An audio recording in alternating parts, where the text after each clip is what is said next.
All right, our final speaker for session 1 before an afternoon tea break is Professor Karin Leeder. Karin will be presenting on 2 new topics in Antibiotic Guidelines, fever in the returned traveller and dengue.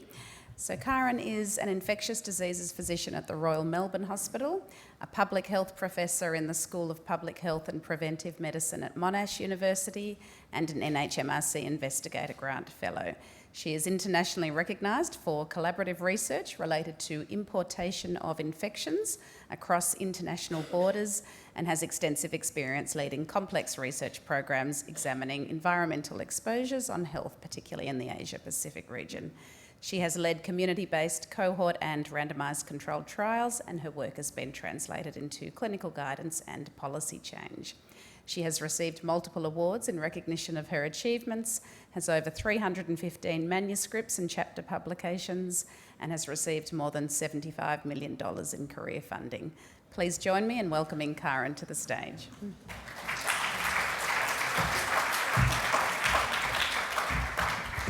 And I stand between you and afternoon tea, so thanks very much. Like everyone, I also want to thank the Therapeutic Guidelines, and in particular Leanne, who is the most brilliant organiser of what is sometimes people like me who are not the most easy to be organised. So thank you very much. As Leanne has said, I'm going to cover 2 new topics, fever in the return traveller and dengue. I want to start by acknowledging Indi Sandarajura, who held the pen on the new chapter of Fever in the Return Traveller. And whilst there's probably Leanne and others from TG can probably give a better overview of how you get a new topic into the guidelines, my memory of the discussions about fever in the return traveller was that I think it was one of the other groups in the update 17, I think you said enteric fever group, when they were doing their guidelines, they said to Therapeutic Guidelines, we don't have a fever in return traveller section, we should think about it. So it was brought to the rare and tropical and rare disease group panel that I sat on, that this might be something worth including. There was a specific focus in including fever in the return traveller, and as listed on this slide, particularly to signpost for people who don't do much infectious diseases, so probably not for most of the people in this room, but for GPs, junior doctors and perhaps ED physicians, how to perhaps structure the framework for diagnosing and managing the febrile return traveller, putting in a few useful tables and links, and a little bit of guidance about when to refer. But really, there's no way that in something like the Therapeutic Guidelines we could do justice to the massive topic, and so it was really just a signpost for the diagnosis and management of serious, treatable or communicable diseases that pose public health risk. I have done what I tell all my students not to do, which is to have a lot of text on slides, but essentially I have copied what is now in the TG for the 2 topics that I'm going to present to you, which I guess shows you how brief they are, and as I say, perhaps not so much for this audience. But firstly, we gave an overview of fever in the return traveller, highlighting that what we wanted to do was signpost the importance of thinking about incubation periods and travel history and vaccination history as part of the approach to fever in the traveller. And we, right up front, highlighted that malaria, dengue, rickettsial infections and enteric fever are some of the more common exotic infections that you may see. We reiterated that saying from student days, if you've been in an area with malaria, you need to think about malaria and test for it.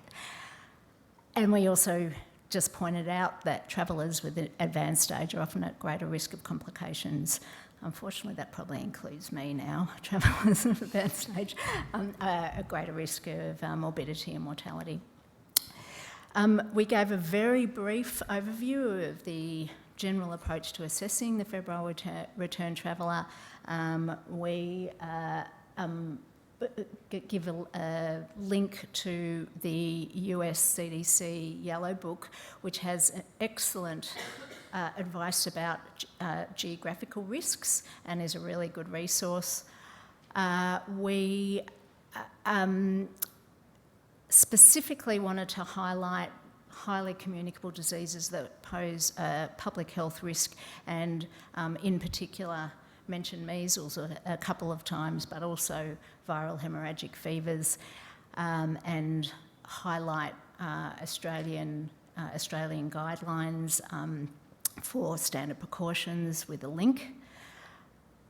And I might flick through, we put in 2 tables and 1 figure that anyone who has looked at any chapter on travel medicine will be very familiar with.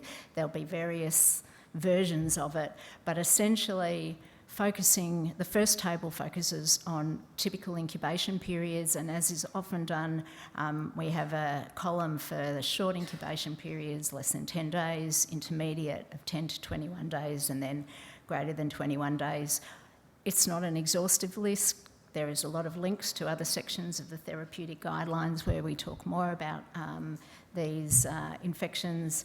Not surprisingly, malaria is in all 3 columns. Arboviral infections like dengue, Zika and Zika are in the first column, the short incubation periods. So this is all going to be pretty standard, but it's a good way to link to many other sections of the Therapeutic Guidelines.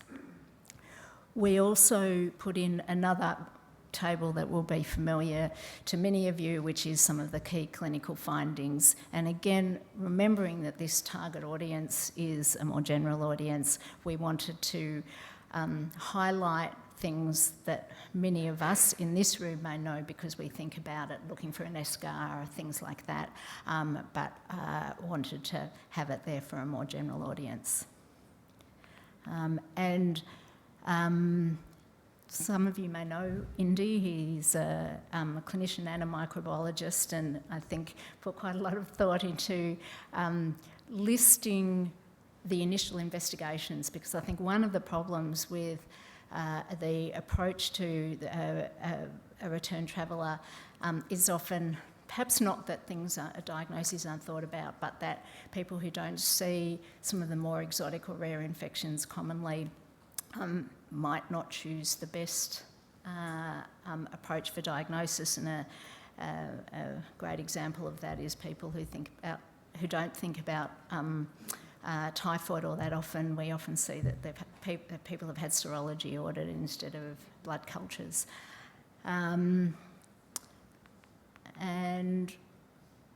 Sorry. Don't know what happened there. And we then put in a short section on when you might want to refer a febrile return traveller, and common sense, obviously, if people are unwell or in septic shock, but also included a dot point that if there's going to be laboratory delays in getting results of patient tests for time-critical diagnoses like malaria or viral hemorrhagic fevers, then you should think about sending the person to an emergency department. And also we list some potential flags for when you might want to seek expert infectious disease physician advice, which is essentially if you don't know what's going on and people aren't responding to treatment. So as I say, it's kind of not rocket science, it's pretty basic, but I think it's a good approach, and it does, as I've said, link into many other sections of the guidelines, and then we have some references. With regards to dengue, I take responsibility for this new chapter, and my understanding about how this chapter got included was because I and others suggested it, and really for a couple of reasons. We all know that there's not a treatment, and therefore it's perhaps doesn't fit as well in the therapeutic guidelines as things where you're going to be listing treatment options. But we did want to include it because of the increasing frequency that we're seeing dengue in return travellers. We wanted to mention that if it's even on the differential, you should be avoiding non-steroidals until it's been excluded because of the risks of thrombocytopenia, and also to highlight red flags for progression from non-severe to severe dengue. Again, I've included the snapshots from the actual guidelines. We mention the change in epidemiology. The majority of return travellers with dengue are coming from the Asia-Pacific region, but as many of you would know, with changes in the distribution of Aedes mosquitoes, we are now seeing dengue in places that most of us wouldn't think have been historical dengue risks, like Europe and the US, and we specifically mention that. We also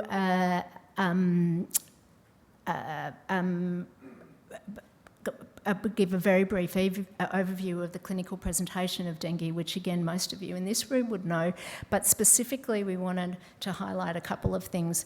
Firstly, that most infections are asymptomatic or subclinical, but when symptoms do occur, the incubation period is usually between about 4 and 10 days, and that whilst it's usually a self-limiting illness, we've quoted here 0.5 to 5% of dengue infections, but it's usually around 1%.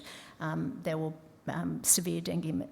severe manifestations of dengue can occur, and we highlight that is particularly in people aged over 65, people with significant comorbidities, and pregnant women, or in people who have a secondary dengue infection. We also specifically mention that the peak risk time in dengue is in days 4 to 6 of illness. Again, in this audience, people might remember that dengue is a biphasic illness, and it's just when people are defervescing that the non-expert may think that they're getting better and take their eyes off the patient, but that's actually the time of greatest risk. So we highlight the red flags for progression of non-severe to severe dengue, both the clinical signs and symptoms as well as the changes on blood tests. In terms of diagnosis, we mentioned that diagnosis is now usually with an NS1 antigen or a PCR, and mentioned that interpretation of serology can be complex, particularly in cases of secondary dengue. And we also included something perhaps controversial, which is an item that was discussed by the group at some length, and that was how often to review a patient to assess for progression to severe dengue. WHO recommends daily review during that critical phase. Australian clinical practice varies. There's obviously logistic issues and cost versus benefit issues. We also discussed around the table that many people with dengue, even if they are symptomatic, they may not be diagnosed until it's a retrospective diagnosis on the basis of serology, and clearly if you haven't made a diagnosis at the time, you're not going to be keeping a close eye on those people. However, despite all those discussions, we ended up with a consensus amongst our group to include the following: perform daily clinical review during the critical phase of illness, including blood tests to monitor hematocrit, platelet count and liver function. And we acknowledged that this advice may be a significant change to current clinical practice for many clinicians who don't do daily testing. So what I've just read appears in the management section of dengue, and we also, because of we specifically included a comment about who we think is likely to be able to be treated as, or who shouldn't be treated as an outpatient, I should say, which is older people with comorbidities and pregnant women because of their greater risk of complications. And as I've said, we do recommend a daily clinical review. And we say that people should be referred if there's any manifestations of severe dengue.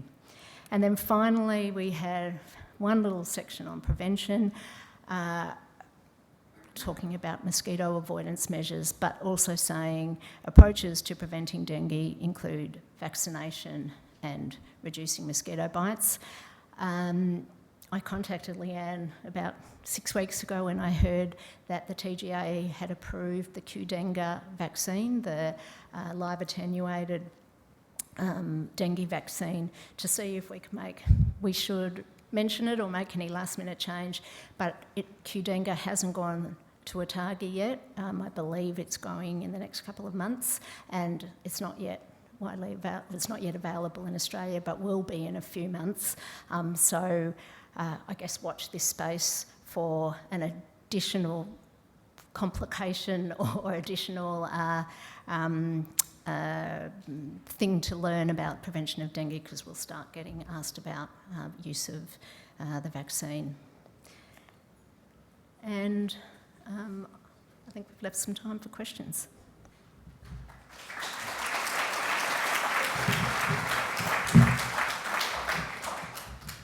Thanks so much, Karin. I think those two new topics are going to be really useful for GPs and junior doctors. We've got time for one question before we break. Does anyone have a question for Karin about fever in the return traveller or dengue? Everyone's thirsty and hungry. No questions? All right, thank you, Karin. So we will thank you to all of our speakers for a really interesting session one. We'll break now for afternoon tea, enjoy some refreshments. We'll start back here at 3:10. Thanks, everyone.